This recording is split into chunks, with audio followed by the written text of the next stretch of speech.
Farewell incident. Matt Roloff's house fire. Amy injured. And is he dead? A calm night on the farm. The night had started out calm on Roloff Farms. The early September air was cool, the sky painted with 1,000 stars that seemed to hang like lanterns above the rolling fields. Matt Roloff, the patriarch of the family, had been working late in his office above the barn. Despite his age and physical limitations, Matt rarely stopped moving. He had been planning the upcoming fall pumpkin season, the farm's most profitable and cherished time of year. Hello viewers, welcome back to my channel. For Roloff family latest news update, please subscribe to the channel and press the bell icon. Amy Roloff, though divorced from Matt, had stopped by earlier in the evening. She wanted to drop off some baked goods for the grandkids who had been running around the farm all weekend. Her relationship with Matt had always been complicated. Decades of marriage, divorce, and then an uneasy but cordial friendship. Still, the farm tied them together. Don't stay up too late, Matt, Amy teased as she carried a plate of her famous pumpkin bars into the kitchen. Matt chuckled, his crutches leaning against the counter. You know me. I live for the season. I just want to get one more thing done. Amy sighed, giving him the familiar look she'd given him 1,000 times before. Just don't overdo it. The farm will still be here in the morning. Those would be the last words she said to him before everything changed. The fire ignites. Around midnight, a faint crackling sound echoed from the corner of the farmhouse, where the old wiring had long needed replacing. Matt had insisted on holding off on repairs, confident he could patch things up himself, just like he always had. But this time, his stubbornness would prove costly.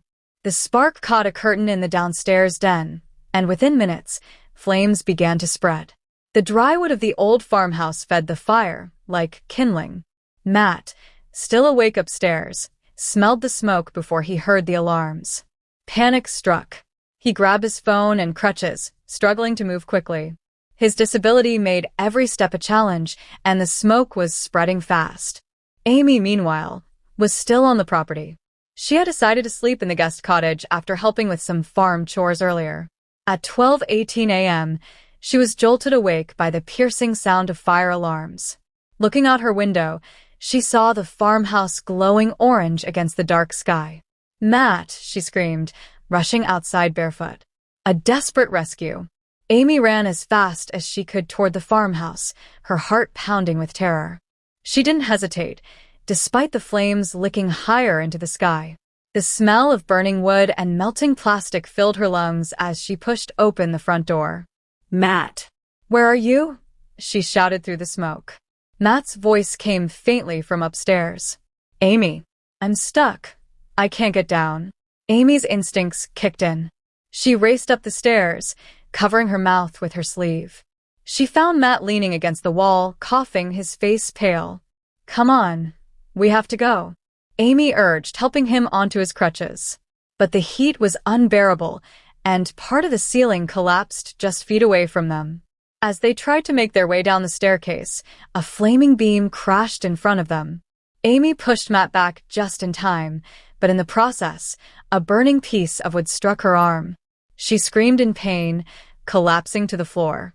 Amy, Matt cried, struggling to help her up despite his own weakness. Stay with me.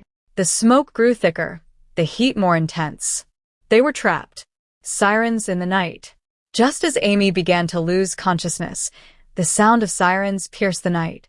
The Hillsborough Fire Department had been alerted by neighbors who saw the flames. Firefighters rushed in with